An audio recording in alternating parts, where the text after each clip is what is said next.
There's something inside you. It's hard to explain. I don't know, I feel awkward now. I was actually looking up before this if that song was copyright free.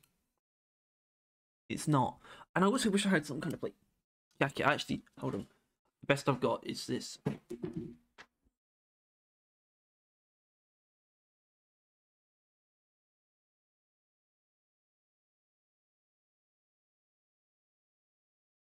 Great man.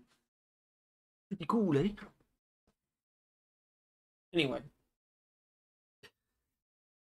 Speaking of cool, we're talking about this fucking godforsaken loser, Cryo grenade, which was once actually probably the most popular grenade, certainly for Scout.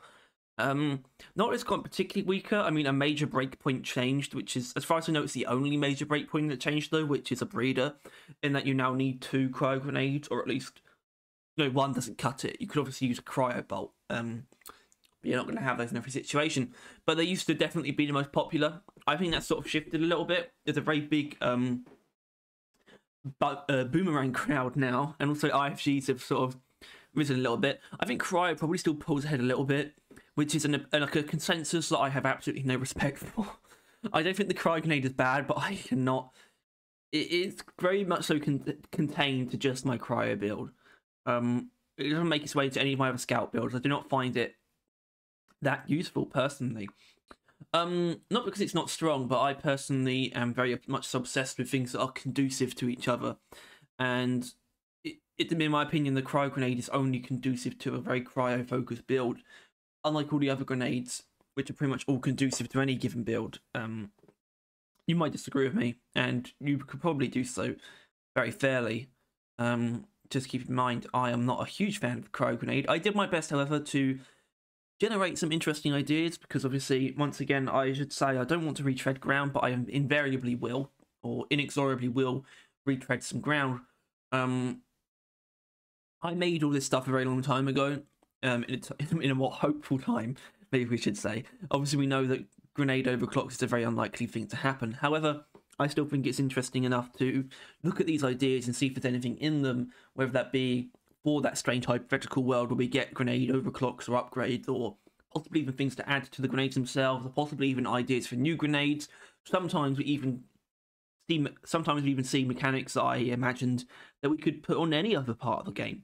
So there's no reason not to just get stuck in with cryo grenade overclocks. It sounds silly, and it kind of is, but maybe we'll be able to scrape some value up from the clean ICICLE drop. Enemies that are insta-killed via freezing will release a small shockwave when they shatter, which is, I realised, I didn't quite get. Sorry, there's a bit of popcorn stuck in my tooth. I didn't quite get what this was when I first read it today, after I made these a while ago.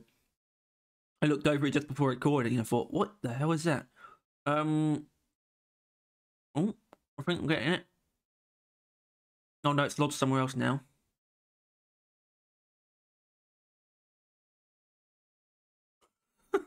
Sorry.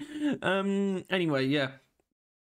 I was sort of a bit confused with what I was looking at. I thought it was like just killing things that are frozen release the shockwave. No, it's actually things that are insta-killed, which is tiny enemies and flying enemies. And basically the idea would be swarmers, you freeze them, they shatter, small shockwave. Terra, you freeze them, they fall to the ground and shatter, then they release a shockwave. Basically, just a weird bonus effect. Honestly, don't think it could be added to the base freeze mechanic at all. I actually think this is much more suited to a cryo cannon upgrade.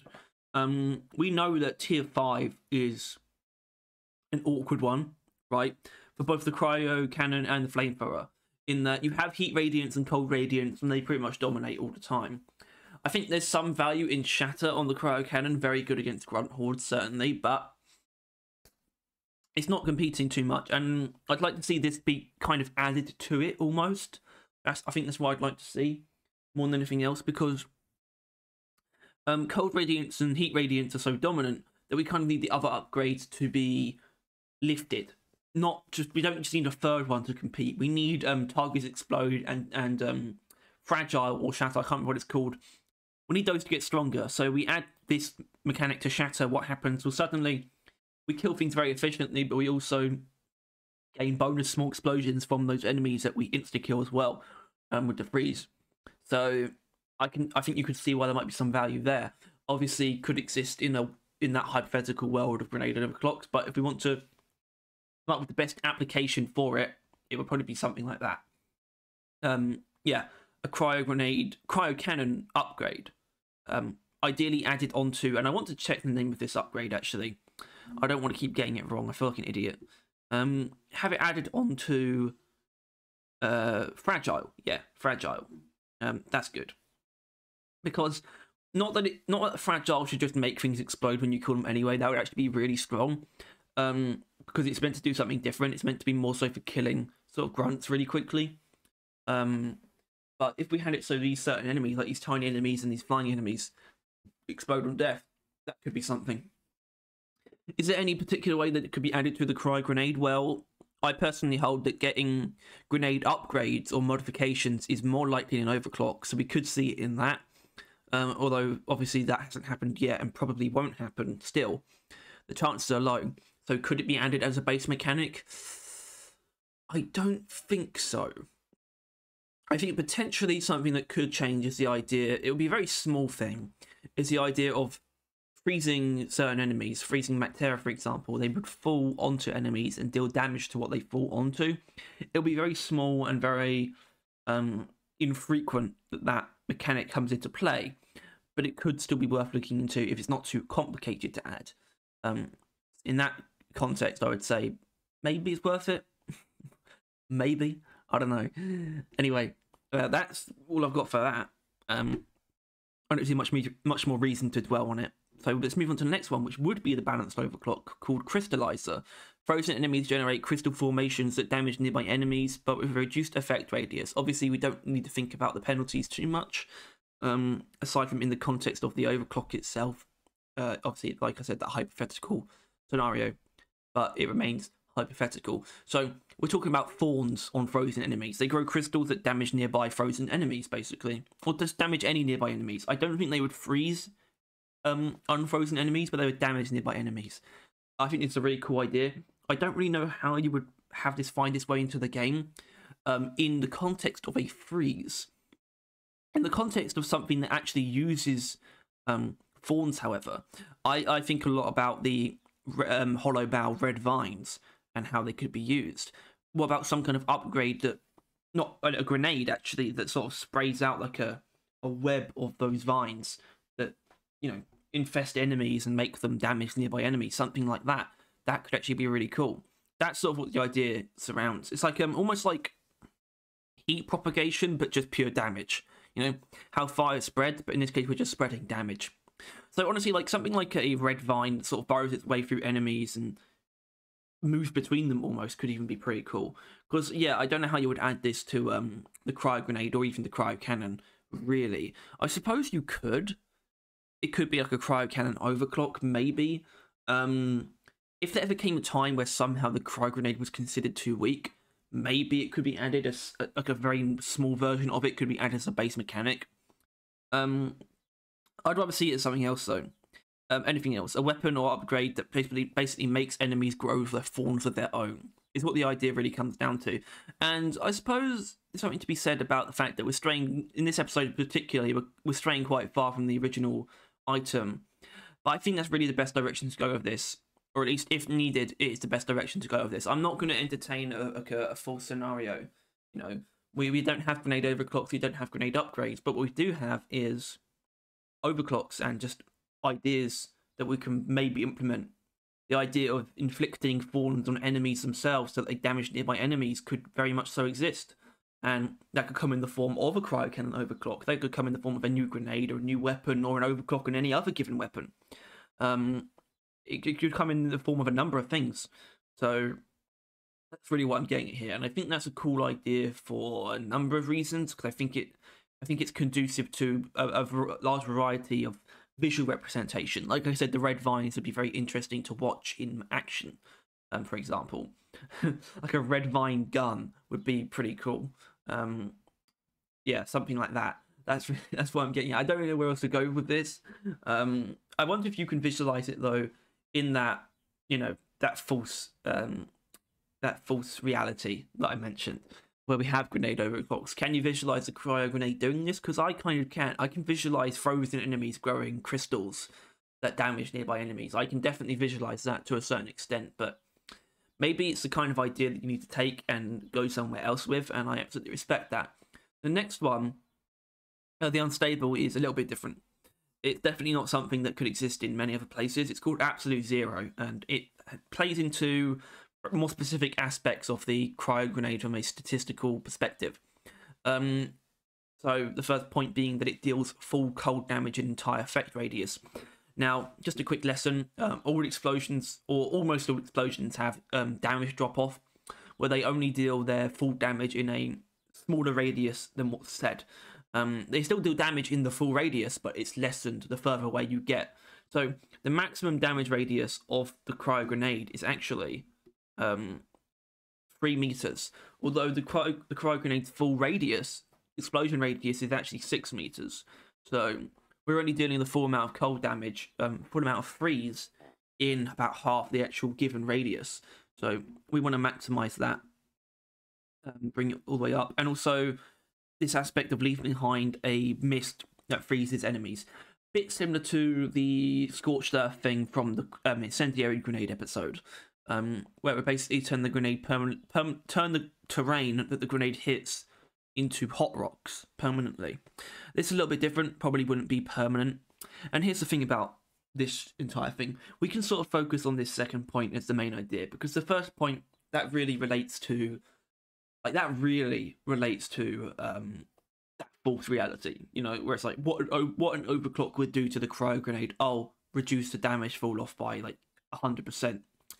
But the second idea is absolutely something we could see in another scenario. Now, obviously, this predates season 4. These ideas predate season 4. I made them a long time ago. Actually, was it pre-season 3? No, I don't actually remember.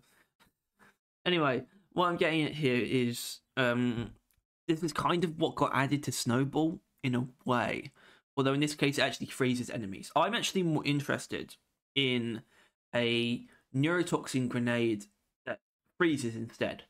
And what I'm getting at there is, actually, I want to use this as the example in this episode of my argument for grenade overclocks, right? Because essentially a smoke grenade that inflicts freeze, a neurotoxin that inflicts freeze, I guess a smoke freeze grenade, I don't know, a freeze cloud of sorts, a snowstorm, is a perfectly valid idea, I think. Creating this mist that freezes enemies that walk through it, sort of an area denial thing. Perfectly good idea. But Ghost Ship have said that they would rather make new grenades instead of making grenade overclocks, where I say a ice cloud grenade is almost its own idea, but not enough to justify creating an entirely new grenade, having to decide what class that goes on, having to design a model and effects for it. We can just contain it within the cryo grenade itself, and that's where the argument comes in this episode for the introduction of grenade overclocks. I think you can see why in this example we would basically take away everything about the cryo grenade and just turn it into a neurotoxin that inflicts freeze. I think you can see why that'd be a good idea. I think as much as Scout has a lot of good crowd control, area denial not so much. The IFG is definitely area denial though. Apart from that, what if we could turn the cryo grenade into some kind of area denial as well? It'd be cool to see similar things for all the grenades, actually. So that's this week's argument for grenade overclocks. I hope you enjoyed that, because I think that's where I'm going to leave it. I want to keep these a bit more brief, as much as I can. I think the last one was quite long. That's because I started talking about some other things, and I'm not going to do that here. So I hope you enjoyed the ideas. I hope you saw some potential for ideas that we could spin off into other areas of the game. I hope you saw some things that made you think, oh, grenade overclocks aren't such a bad idea as well. And that's basically my entire goal, is to propose interesting ideas, no matter what way they find themselves into the game, but also to hopefully make some kind of argument for grenade overclocks or some kind of additions to grenades in some capacity. I think a lot of intrigue could come out of adding grenade overclocks and grenade modifications.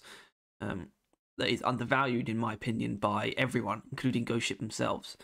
So I hope these videos do some, however small, some work towards making that a more attractive prospect for everyone, including Ghost Ship.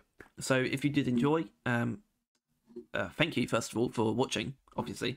But if you did enjoy, please make sure to like, subscribe, and I would say hit that bell. I can't say hit that bell, but obviously, if you enjoyed, there will be more of these every other week. We do plenty of other content, obviously, gameplay content like build showcases. We're starting to do more.